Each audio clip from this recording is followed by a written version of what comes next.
મિત્રો આજે આપણે આવ્યા હતા કાકર ગામની અંદર, જે બનાસકાંઠાના વગડ તાલુકામાં આવેલું છે અને એ જગ્યાએ નંદા પ્રકારની એક વાવ છે, સમૂર માતાની વાવ તરીકે ઓળખાય છે. અને મિત્રો આ બાજુ કાંકરેજ બનાસકાંઠા પાટણ બાજુનો વિસ્તાર, સોલંકી અને વાઘેલા વંશના ઘણા બધા ચાલુક્ય શૈલીના ઘણા બધા આ બાજુ સ્થાપત્યો છે, વાવ છે, મંદિરો છે, ઘણું બધું છે. તો આજે આપણે એક નંદા પ્રકારની વાવ જોઈએ અને એની વારસાની શોધ સિરીઝની અંદર આપણે જે કલા કોતરણી જોઈએ છીએ. અને વાવ બહુ સરસ જૂની, લગભગ 1500 વર્ષ આસપાસ જૂની વાવ છે.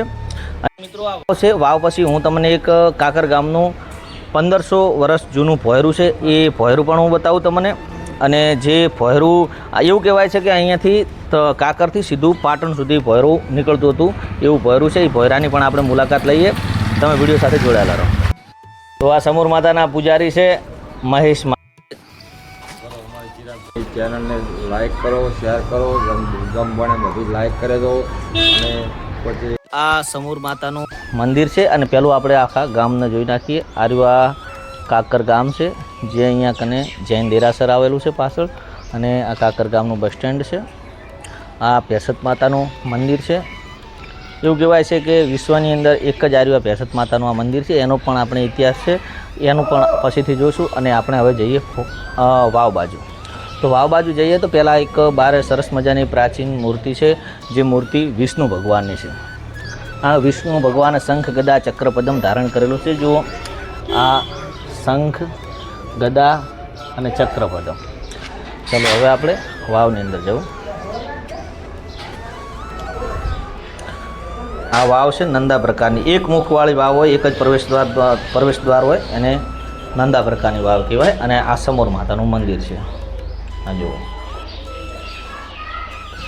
અને આ જૂની કોતરણી છે. આ બધી જે 1000, 1200, 1500 વર્ષ આસપાસની છે. અને આ સોલંકી અને વાઘેલા વંશનું સ્થાપત્ય છે. આ જો, આ તમે આ વાવનું આ બધું સ્થાપત્ય જૂનું કરેલું છે. અને એવું કહેવાય છે કે આ જગ્યાએ વાવમાં પહેલાં લોકો પાણી ભરતા હતા. હમણાં સુધી વાત સાંભળે છે કે લાસ્ટ 50-60 વર્ષ પહેલાં આ જગ્યાએથી પણ લોકો પાણી ભરતા હતા, પણ હવે ઘરે ઘરે નળ થઈ ગયા એટલે આ જગ્યાએ હવે કોઈ એટલું પાણી ભરતું નથી. અને હાલ વાવ અવાવરું પડી છે. અને જુઓ, સરસ મજાનું કામકાજ, કોતરણી અને પગથિયા બનાવેલા છે. જો અહીંયાથી પગથિયા અને પછી ઓસરી છે, અહીંયા કને પાછા પગથિયા, પછી ઓસરી અને પછી કૂવો.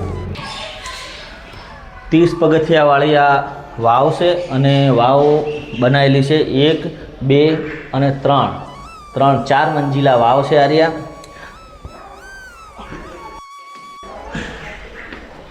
જો સરસ મજાનું કોતરણી કામ. અને મિત્રો એક પથ્થર કરી અને આ બનાવેલી વાવ છે. અને પહેલાંના જમાનામાં તો આપણને ખબર કે સિમેન્ટને એવું કશું હોતું નહીં.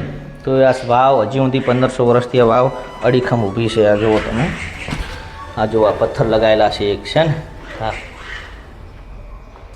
જુઓ, આ ઉપરથી પણ જાળી લગાવેલી છે, જેનેથી દેખાઈ શકે છે ઉપરથી સમૂર માતાના મંદિરના ભાગમાંથી. અને અહીંયા કને દૂધનો રેલો ચડાવે છે, એ પણ હું તમને કહાની કહું. અને જુઓ મિત્રો, આ તમે જોઈ શકો છો કે આ દોરડાના નિશાન છે. પહેલાં પાણી ભરતા જગ્યાએ લોકો તારે દોરડા ખેંચી અને એમના પાણી ભરતા, તે જગ્યાના નિશાન છે. અને આ જગ્યાએ એ વખતની દિવાલ બનાવેલી છે, જેથી કરી અને કોઈને પણ ભરવું હોય તો અહીંયાથી દોરડું નાખી દેશે અને એમાંથી પાણી આમ ખેંચી લેશે.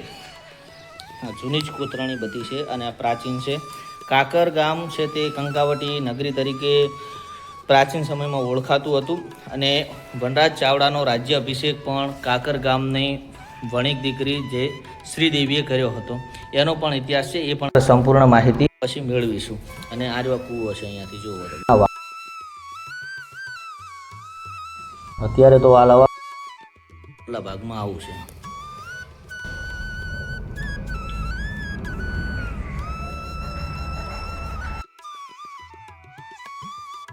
અને મિત્રો એક સત્ય વાત છે કે જ્યારે પાટણ શહેરની સ્થાપના થઈ, અણહિલપુર પાટણની સ્થાપના, ત્યારે પાટણ શહેર જ્યારે વનરાજ ચાવડાને સ્થાપના કરવાની હતી ત્યારે કાકર ગામમાંથી ધન એટલે કે કહેવાય કે શ્રીદેવીએ ગાડાના ગાડા ભરી અને અહીંથી કાકરમાંથી ધન મોકલ્યું હતું પાટણની સ્થાપના કરવા માટે. અને શ્રીદેવીએ ખુદે જ વનરાજ ચાવડાનો રાજ્યાભિષેક કર્યો હતો અને કાકર પરથી પાટણ વસાવવામાં આવ્યું અને પાટણ પરથી અમદાવાદ. આ રેર લોકોને આનો ઇતિહાસ ખબર હોય છે. અને આપણે આ સરસ મજાની વાવ જોઈ. હવે એક ભોયરું પણ છે અહીંયા કને, એ પણ 1200 વર્ષ પ્રાચીન ભોયરું છે. એ પણ એની જોરદાર સરસ મજાનું ભોયરું છે. ખાલી માત્ર 1.5 ફૂટ પહોળું ભોયરું છે અને એ ભોયરું સીધું એવું કહેવાય છે કે એનાથી પાટણ જતું હતું.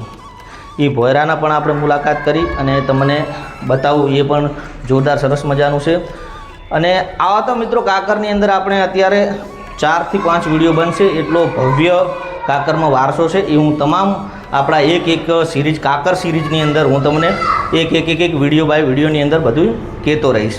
અને એક વિડીયોની અંદર આપણે કાકર વિશેની સંપૂર્ણ માહિતી મેળવીશું.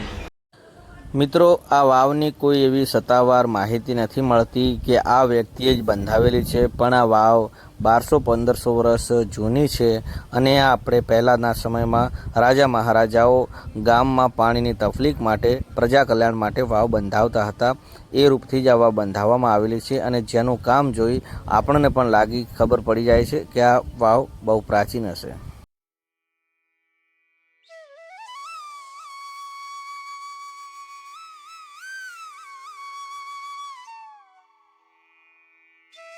આ દૂધના રેલાની તો એવું છે કે મિત્રો, જે વ્યક્તિને કોઈને કાનની અંદર દુખાવો થતો હોય, રસી થતી હોય, એ વ્યક્તિ છે એ ગાયના દૂધનો સમૂર માતાને રેલો માનશે અને પહેલાંથી ટીપું દૂધનું પાડતા આવી અને જેમ આપણે આગળ જોયું એવી રીતના દૂધ બધું વાવની અંદર ઓમી દેવાનું હોય છે.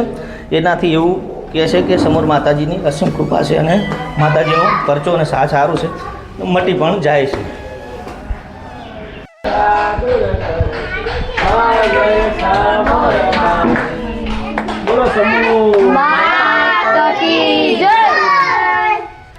અહીંયાથી ઉપરનો ભાગ છે જે આ બધો એનો કાઠડો ઉપર બનાવેલો છે અને આ જાળી પછીથી લગાવી.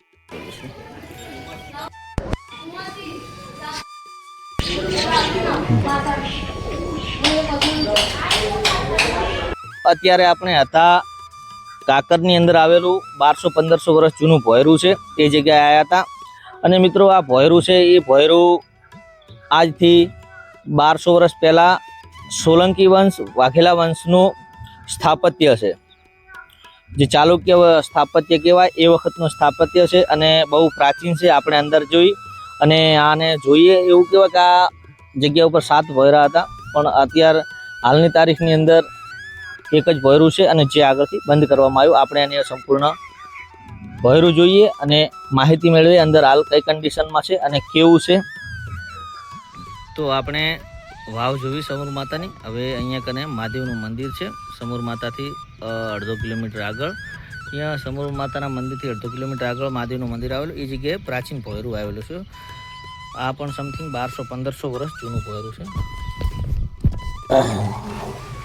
જો આ પ્રાચીન ભોયરું છે, 1.5 ફૂટ વાળું છે. આ એવું કહેવાય છે કે આ ભોયરું પાટણ સુધી નીકળતું હતું, પણ આગળ એને બૂરી નાખવામાં આવેલું છે. અને આ કામકાજ નવું કરેલું છે, પણ જે હું તમને જૂનું કામકાજ બતાવું ભોયરાનું, જે આગળ જતાં ભોયરું એકદમ સાંકડું થતું જાય છે. જો આટલું જ છે, ખાલી માત્ર તમે જોઈ શકો 1.5 ફૂટની જગ્યા છે અને આ જૂનું બનાવટ છે. જો આમાં તમને ક્યાંય પણ સિમેન્ટ કે એવું કશું નહીં દેખાય અને આ જૂનું છે. આ જુઓ, એકલા ચામાચીડિયા બહુ છે આમાં. હવે આપણે અંદર જઈએ. આગળથી બંધ કરી દેવામાં આવેલું છે આ ભોયરું, તો જેટલા સુધી જવાય એટલા સુધી આપણે જઈએ. મિત્રો, આવી જગ્યામાં વિડીયો બનાવો ડર પણ લાગતો હોય છે, છતાં પણ અમે તમારા સુધી વિડીયો પહોંચતો કરીએ છીએ. જુઓ, આ જૂની બનાવટ છે ગજબનું. કારણ કે આવી જગ્યાએ ઝેરી જનાવરનો પણ ભય વધારે રહેતો હોય છે અને આ ગણપતિ બાપાની મૂર્તિ છે. બહુ બધી ગરમી લાગે છે આપણને, આટલામાં આટલી ગરમી લાગે તો એ વખતે રાજા મહારાજાઓ આ જગ્યાએથી અંદર જતા હશે અને એક જગ્યાએથી બીજી જગ્યાએ સ્થળાંતર કર્યું હશે તો કેવી ગરમી હશે, કેવો માહોલ હશે. અને જો આટલાથી બૂરી નાખેલ છે પોયરું. જો આ બાજુમાં કોકે ખોલવાની કોશિશ પણ કરેલી છે. જો છે ને અંદર નીકળે છે ને ઈંટો ને એવું બધું. એવું કહેવાય કે આ જગ્યાએ મહાદેવના મંદિરની ઉપર 7 ભોયરા હતા પણ જે અત્યારે હાલ બંધ કરવામાં આવેલો છે અને આ એક ભોયરું આટલા સુધી ખુલ્લું રાખ્યું છે. જો આ ગણપતિ બાપાની મૂર્તિ છે એ પણ જૂની અને પ્રાચીન જ છે એ વખતની, પણ આ અહીંયા કને પછી મૂકવામાં આવેલી છે. આજે આપણે આજનો વિડીયો અહીં પૂરો કરીએ. તમે આ મારી પાછળ જે જૂના અવશેષો દેખાય છે તમને, માતાજીની મૂર્તિ, આ બધા જૂના અવશેષો એ નેક્સ્ટ વિડીયોની અંદર લઈશું આપણે, જેમાં કાકરનો ઇતિહાસ, વનરાજ ચાવડા કાકર સુધી કેવી રીતના આવ્યા હતા, પાટણની સ્થાપના કેવી રીતના થઈ, એ આવતા આપણે અલગ વિડીયોની અંદર બનાવશું. અને મિત્રો કાકરનો ઇતિહાસ જો તમારે જાણવો હોય તો ધૂમકેતુની લખેલી નવલકથા છે પરાધીન ગુજરાત, એની અંદર કાકર ગ્રામ કરી અને કાકરનો આખો ઇતિહાસ છે. તો આપણે એ પણ ઇતિહાસ જોઈશું અને સંપૂર્ણ માહિતી મેળવીએ. આજનો વિડીયો આપણો કાકરનો સમોર માતાનો ભોયરું વાવ અને આ મહાદેવનું ભોયરું હતું. હવે આપણે નેક્સ્ટ વિડીયોની અંદર કાકર ગામમાં જે પ્રાચીન અવશેષો છે એના ઉપર ધ્યાન આપશું અને તમને બતાવશું. મિત્રો આ ગામમાં બધું સારું છે પણ સરકારની નજર આ ગામ ઉપર હજી નથી પડી, કારણ કે આટલું બધું હેરિટેજ વસ્તુ હોય, હેરિટેજ ગામ હોય, પુરાતત્વ વિભાગને પણ જાણ ના હોય, એ થોડું ખોટું લાગે છે કે આપણો વારસો, આટલો અદ્ભુત વારસો સાચવીને આ ગામ બેઠું છે અને એ ગામમાં હજી સુધી કોઈ પુરાતત્વ વિભાગવાળાએ પણ નોંધ નથી લીધી. તો મળીએ હવે નેક્સ્ટ વિડીયોમાં.